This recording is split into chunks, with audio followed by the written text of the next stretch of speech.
Assalamualaikum warahmatullahi wabarakatuh. Selamat pagi. Perkenalkan, nama saya Yuninar Sirini Badia dari kelas 11 MIPA 2. Sebelumnya yang saya hormati kepada Bu Rika selaku guru sosiologi yang telah mempersilahkan saya untuk mempresentasikan bab 2 mengenai masalah sosial yang ada di masyarakat. Adapun masalah sosial, menurut para ahli, salah satu contohnya yaitu Sujono Sukanto. Di dalam bukunya yang berjudul Sosiologi Suatu Pengantar, menyatakan jika ketidaksesuaian antara unsur-unsur kebudayaan atau masyarakat yang dapat membahayakan kelompok sosial, jika terjadinya bentrokan antara unsur-unsur yang dapat menyebabkan atau menimbulkan gangguan di hubungan sosial seperti kegoyahan dalam kehidupan kelompok sosial atau masyarakat. Nah, di sini kita dapat menyimpulkan bahwa masalah sosial ini dapat diartikan atau dapat dijelaskan yaitu merupakan sebuah gejala atau fenomena yang muncul dalam realitas kehidupan yang dapat merugikan masyarakat.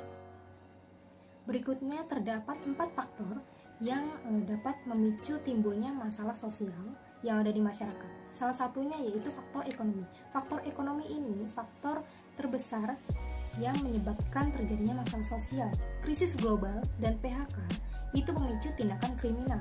Masalah tersebut didorong adanya ketidakmampuan seseorang dalam memenuhi kebutuhan hidupnya secara layak, seperti contohnya yaitu anak jalanan, kemudian pengangguran yang dapat mengakibatkan timbulnya krisis kriminal. Kemudian ada faktor budaya. Faktor budaya ini dipicu karena adanya ketidaksesuaian pelaksanaan norma, nilai, kepentingan sosial akibat adanya proses perubahan sosial dan pola masyarakat yang heterogen dan multikultural. Contohnya seperti kenakalan remaja, diskriminasi, konflik antar suku, pernikahan dini, kemudian gender, dan bahkan pengakuan hak milik lintas negara. Nah, yang ketiga ada faktor biologis. Faktor biologis ini adalah masalah karena adanya ketidaksesuaian keadaan lingkungan yang berpotensi menimbulkan ketidakstabilan kondisi biologis. Kurang gizi juga merupakan masalah sosial yang disebabkan oleh faktor ini. Kemudian hal ini terjadi karena kurangnya fasilitas-fasilitas kesehatan yang layak dan juga karena kondisi ekonomi dan pendidikan yang kurang mencukupi. Kemudian ada faktor psikologis. Faktor psikologis ini berhubungan dengan masalah pola pikir masyarakat atau pribadi tertentu yang bersinggungan dengan tatanan kehidupan sosial yang ada. Nah, kemudian seperti aliran sesat yang pemahaman lainnya yang menyimpan dengan ajaran agama, jika diamati ini tidak masuk akal. Dan masalah sosial yang satu ini tidak mudah menanganinya. Karena apa?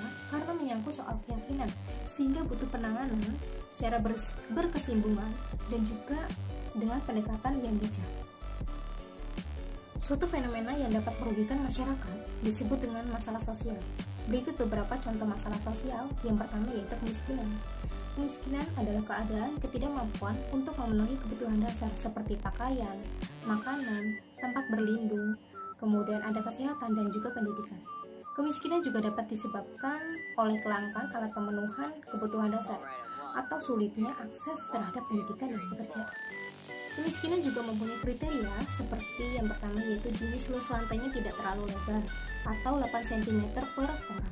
Kemudian ada jenis lantai yang terbuat dari bambu, tanah liat atau kayu, dan juga jenis dindingnya juga terbuat dari kayu yang berkualitas rendah, kemudian tidak memakai keramik dan juga memakai bambu, kemudian memakai rumbia. Terus yang keempat, tidak memiliki fasilitas untuk buang air besar ataupun bersama-sama dengan rumah tangga lainnya. Nah, yang kelima yaitu sumber penerangan rumahnya tidak memakai listrik. Nah, adapun juga penyebab dari kemiskinan yaitu tingkat pendidikan yang rendah. Kemudian terbatasnya lapangan pekerjaan atau minimnya lapangan pekerjaan yang susah untuk didapatkan. Yang ketiga yaitu malasnya untuk bekerja. Yang keempat, beban hidup keluarga yang terlalu besar sehingga ia tidak bisa menampungnya. Yang kelima yaitu keterbatasan sumber daya, maupun itu modal dan maupun itu alam. Nah, selanjutnya untuk upaya penanggulangan dari kemiskinan ini dibuatnya periode tahun 2000-an, yaitu dikeluarkannya Undang-Undang Nomor 5 Tahun 2000 tentang Program Pembangunan Nasional atau Propenas. Di dalamnya ada 4 strategi penanggulangan kemiskinan. yang diajukan melalui penciptaan kesempatan pemberdayaan masyarakat dengan peningkatan akses sumber daya, ekonomi dan politik, peningkatan kemampuan melalui pendidikan dan perumahan dan pelindungan sosial untuk mereka yang menderita cacat, fakir miskin, keluarga terisolasi, terkena pemutusan hubungan pekerjaan atau PHK, dan korban konflik sosial. Nah, kemudian ada kriminalitas. Kriminalitas menurut para ahli, yang pertama yaitu menurut Susilo, yang menjelaskan bahwa kriminalitas merupakan suatu perbuatan yang menghilangkan ketentraman dan juga ketertiban. Yang kedua menurut Kartono. Menurut Kartono, kriminalitas merupakan aktivitas yang tidak disetujui oleh masyarakat karena melanggar aturan hukum, kemudian melanggar aturan sosial dan juga melanggar aturan agama.